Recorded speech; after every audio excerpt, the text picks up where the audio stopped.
Сыннан қорқасыз ба? Бұл қорқыныш сезімнің адамда қалай пайда болғаны белгісіз.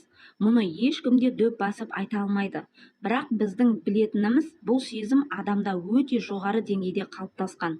Кітаптың авторы сыннан қорқудың басты себебін адамды жолдасының бұйымдарын тартып алуға итермелейтін туа біткен қасиетінен емес, керісінше бұл ісін досының мінезін сынау арқылы ақтағысы келуіне қатысты түсіндіреді. Барлығымызға белгілі, адам дүниесін ұрлап кеткен ұрыны кінәласа, саясаткерлер өздерінің жақсы істері мен білімі арқылы емес, керісінше қарсыласына күйе жағу арқылы қызметке қол жеткізуге тырысады. Киім өндіруші пысықай кәсіпорындар адамдарға қорғаныс болып жабысқан бұл қасиетті ұтымды пайдалану үшін аянып қалған жоқ. Әр мезгілге сай киімнің стилі өзгеріп отырады. Стильді кім тудырады? Әрине, киімді сатып алушы емес, оны өндіруші. Ол неге стильдерді соншалық жиі ауыстырады? Жауабы айқын. Стильді бұлай ауыстырып тұрудың басты себебі көп тауар сатып, мол пайда түсіру. Дәл осындай себепке байланысты көлік жасаушылар да әр мезгілде әр түрлі үлгідегі көлік жасап шығарады. Ескі көлігі жақсырақ болса да, ешбір еркек сәннен шыққан көлікті айдағысы келмейді. Біз адамдардың өмірдің болмашы нәрселеріне қатысты сыннан қорқу әсерінен өздерін қалай ұстайтындығын сипаттадық.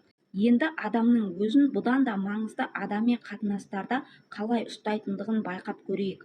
Мәселен, рухани тұрғыдан әбден кемелденген орташа 35-40 жас аралығы. Кез келген адамды алайық. Егер сіз оның санасындағы құпия ойларды оқи алсаңыз, онда бірнеше ондаған жыл бұрын догматшылардың айтып кеткен аңыздарына сенбейтіндігін байқайтын боласыз. Жұрт неге осы ағартушылық дәуірінде өмір сүріп жатса да, сенім-нанымдарға сенбейтінін ашық айтудан ұялады? Жауабы сыннан қорыққандықтан. Ерте кезде ерлер мен әйелдерді әруақтарға сенбейтінін ашық айтқаны үшін отқа жаққан. Олай болса, сыннан қорқуға мәжбүрлейтін ойдың біздің санамызда орын алу таңғаларлық жағдай емес. Тарихқа көз жіберетін болсақ, сын үшін қатаң жазаға тартылған кездер болды. Кейбір елде мұндай жаза әлі де іске асырылып келеді. Сыннан қорқу адамның еңсесін түсіреді, қиялдау құдіретін жояды, оның даралығын шектейді, өз-өзіне деген сенімін жоғалтып, басқа да жүздеген амал арқылы қиянат жасайды. Ата-аналар балаларын ұдайы сынау арқылы орны толмас қателік жасайды.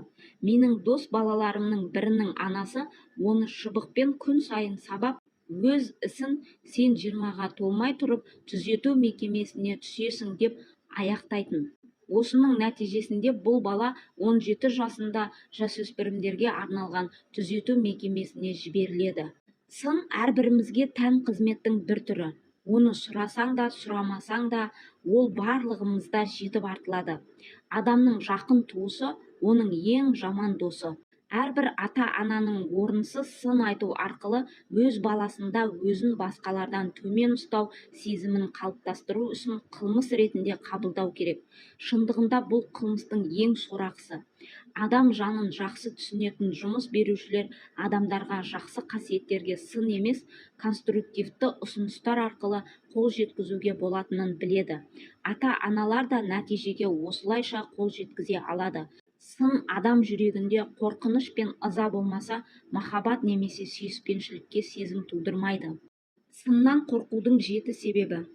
Қорқыныштың бұл түрі де кедейлік қорқынышы секілді жан-жақты, оның салдары тұлға жетістігінің тас-талқанын шығаратыны соншалық, ол ықыласты құртып, қиял күшіне ерік беруге тосқауыл болады. Аталмыш қорқыныш сезімінің негізгі белгілері мыналар. Бірінші, именушілік. Бұл сезім күйгелектіктен, сұхбаттасқанда және бөгде адамдармен кездескенде ұялу, қымсыну, көзін төмен түсіріп, денесін ебедейсіз қозғалту арқылы көрініп тұрады. Екінші, ұшқалақтық. Өз даусы ырқынан шығып кету, бөтен адамдардың алдында өзін ұстай алмау, сондай-ақ жүріс-тұрысы мен айтылғандарды есте сақтай алмауы арқылы көрініс табады. Үшінші, көнгіштік. Шешім қабылдауда табандылықтың жетіспеуі, сүйкімсіздігі және ойын нақты жеткізу қабілетінің төмендігі. Олардың бетпе-бет келіп жеңудің орнына шетке ысыру әдеті. Басқалардың ойларын мұқият зерттеп білмей-ақ олармен келісе кету. Төртінші, өзін басқалардан төмен сезіну. Өзінің олқылығын жасыру үшін сөзімен және ісімен өзін танытуға тырысу әдеті. Өзге адамдарға әсер қалдыру мақсатында бөспе сөздер қолдану, көбінесе сол сөздердің нақты мағынасын білместен. Басқалардың киіну, сөйлеу мәнеріне, мінез-құлқына еліктеу. Қиялында жеткен жетістіктермен мақтану. Бұл кейде адамда өзін басқалардан артық көру сезімін ұялатады. Бесінші, ысырапшылық. Өзінің табатын табысынан көп ақша жұмсау арқылы көштен қалмауға тырысу әдеті. Алтыншы, жігерсіздік.